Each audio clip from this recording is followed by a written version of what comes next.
ఎన్నికల కౌంటింగ్ కోసం అనకాపల్లి జిల్లాలో కట్టుదిట్టమైన భద్రతా ఏర్పాట్లు చేశారు. ప్రజల్లో సైతం అవగాహన కల్పించేందుకు జిల్లా ఎస్పీ కేవీ మురళీకృష్ణ నర్సీపట్నంలో అవగాహన సదస్సును నిర్వహించారు. కౌంటింగ్ ముగిసే వరకు అన్ని చోట్ల 144వ సెక్షన్ 30 పోలీస్ యాక్ట్ అమలులో ఉంటుందని, రౌడీ షీటర్లకు ఏ పార్టీ నాయకులు ఆశ్రయం కల్పించొద్దని సూచించారు ఆయన. దయచేసి మీరందరూ కూడా అవగాహన సదస్సు అనేది నర్సీపట్నం ఏసీ లెవెల్లో ఆర్గనైజ్ చేయడం జరిగింది. దీనికి సంబంధించి నర్సీపట్నం ఏసీకి సంబంధించినటువంటి సెక్రటరీ లీడర్స్, అలాగే మండల జిల్లా స్థాయి నాయకులు ఈ మీటింగ్ హాజరవ్వడం జరిగింది.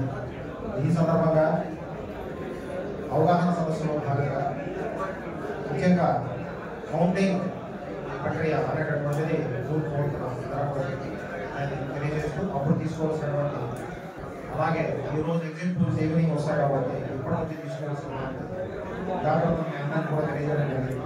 ముఖ్యంగా ర్యాలీస్, ప్రొసెషన్స్, ఫైర్ ప్లేసెస్ లాంటి అనుమతులు లేవని తెలియపరుస్తూ కౌంటింగ్ సెంటర్ దగ్గర ఎవరు కూడా ప్రశాంతంగా కానీ ర్యాలీగా కానీ తెలియపరచడం జరిగింది.